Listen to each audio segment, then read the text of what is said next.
तो आपका सवाल आता है कि ग्रेविटी क्या है और कैसे हम समझेंगे कि स्टोन में ग्रेविटी है या नहीं है। तो ग्रेविटी शब्द का मतलब क्या हो गया? ग्रेविटी एक इंग्लिश वर्ड है, इंडियन वर्ड तो नहीं है। ग्रेविटी शब्द का मतलब क्या? गुरुत्वाकर्षण। तो एक्चुअली जब आप जेमोलॉजी को देखते हैं साइंटिफिकली, तो हम एक वर्ड यूज करते हैं जिसका नाम है स्पेसिफिक ग्रेविटी। स्पेसिफिक ग्रेविटी का मतलब होता है कि भार या भारत्व। जैसे थर्मोकोल हल्का होता है, इसकी स्पेसिफिक ग्रेविटी कम होती है। लोहा भारी होता है तो इसकी स्पेसिफिक ग्रेविटी ज्यादा होती है, वो ढप ढप ढप ढप गिरता है। तो जितने भी पत्थर होते हैं, जितने भी स्टोन्स होते हैं, जम स्टोन्स होते हैं, इनकी अपनी अपनी ग्रेविटी, स्पेसिफिक ग्रेविटी निर्धारित होती है, फिक्स होती है। फॉर एग्जांपल, जब हम कोरंडम स्पीशी की बात करते हैं तो हम समझते हैं रूबी एंड सफायर्स। तो रूबी एंड सफायर्स की नेचुरली स्पेसिफिक ग्रेविटी होती है 4.00 के आसपास, मतलब कि 3.99 भी जा सकता है, 4.01, 4.02 यहां वेरी करता है हल्का फुल्का सा।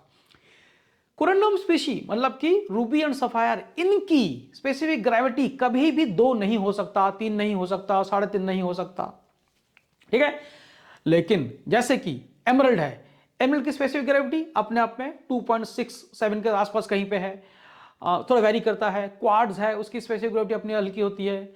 आप देखेंगे ओपल, ये बड़ा हल्का पत्थर होता है। ग्लास बड़ा हल्का पत्थर होता है, इसकी स्पेसिफिक ग्रेविटी और हल्की होती है, कम होती है।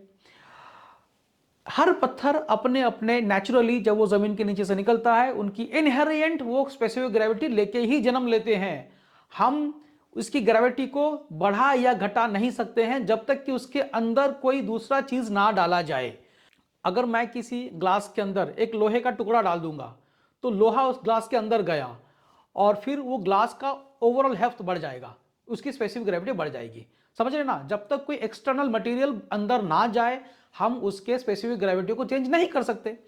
तो जब भी आप जेमस्टोन खरीदते हैं और कोई व्यापारी, कोई व्यक्ति आपको यह कहे कि इस जेमस्टोन की ग्रेविटी ज्यादा है, तो कैसे ज्यादा हुआ? ये कैसे पॉसिबल है कि ग्रेविटी ज्यादा हो जाए? आप समझ रहे हैं? आप जेमस्टोन को खरीदिए, आप जान का खरीदिए।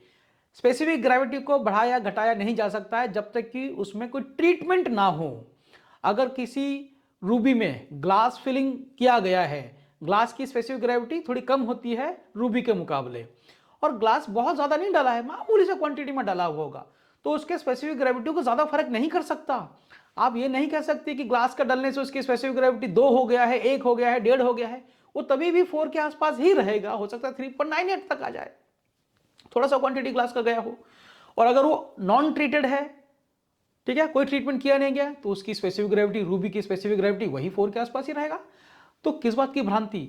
कोई ग्रेविटी के चक्कर में ना जाइए। ये सिर्फ बेचने के तरीके हैं कि किसी पत्थर की ग्रेविटी ज्यादा है, किसी पत्थर की ग्रेविटी कम है। नहीं, ग्रेविटी वर्ड है ही नहीं। ग्रेविटी वर्ड जेमस्टोन्स में नया बस शुरू किया गया है। जेमस्टोन्स के व्यापार में, जेमस्टोन्स की इंडस्ट्रीज में बहुत मिथ हैं। और ये कैसे डेवलप होते हैं? किसी ने कुछ सुना, किसी और ने उसको सुन के अपनी थ्योरी लगाई, कुछ और मसाला जोड़ दिया, वो और टेस्टी बन गया। और ग्राहकों को सिर्फ टेस्टी चीजें चाहिए, उनको सरल चीजें नहीं चाहिए, बस मसाला लगा हुआ पकी हुई चीजें चाहिए। और जितना ज्यादा मसाला लगा के आपके सामने पेश किया जाए, उतना ही आप और उलझ जाते हैं इन चीजों में। कोई ग्रेविटी वेविटी नहीं होता, स्पेसिफिक ग्रेविटी होता है। और हर स्टोन की अपनी inherent specific gravity mother nature already fix करके ही उसके बनाती है, ठीक है। रूबी की स्पेसिफिक ग्रेविटी 4 है या 4 के आसपास है, तो चाहे कहीं से भी निकला हुआ हो दुनिया में, उसकी स्पेसिफिक ग्रेविटी इसके आसपास ही हो सकता है। कभी भी रूबी की स्पेसिफिक ग्रेविटी को कोई बढ़ा के 5 नहीं कर सकता, 4.5 नहीं कर सकता, घटा के 3 नहीं कर सकता, 2.5 नहीं कर सकता, 2 नहीं कर सकता। सिंपल सी बात है। डायमंड की स्पेसिफिक ग्रेविटी 3.52 है, तो 3.52 के आसपास ही रहेगा। तो इस चक्कर में ना जाएं कि कोई स्टोन की स्पेसिफिक ग्रेविटी ज्यादा है या ग्रेविटी ज्यादा है इसलिए वो महंगा है। ना ना, बिल्कुल नहीं। अगर कोई ये कहता है तो वो बेवकूफ है, उससे दूर हो जाना ज्यादा बेहतर है। उम्मीद करता हूं ये छोटे छोटे से कंटेंट, ये छोटे छोटे से टॉपिक्स आपको अच्छे लग रहे होंगे, आप भ्रांति से निकल रहे होंगे।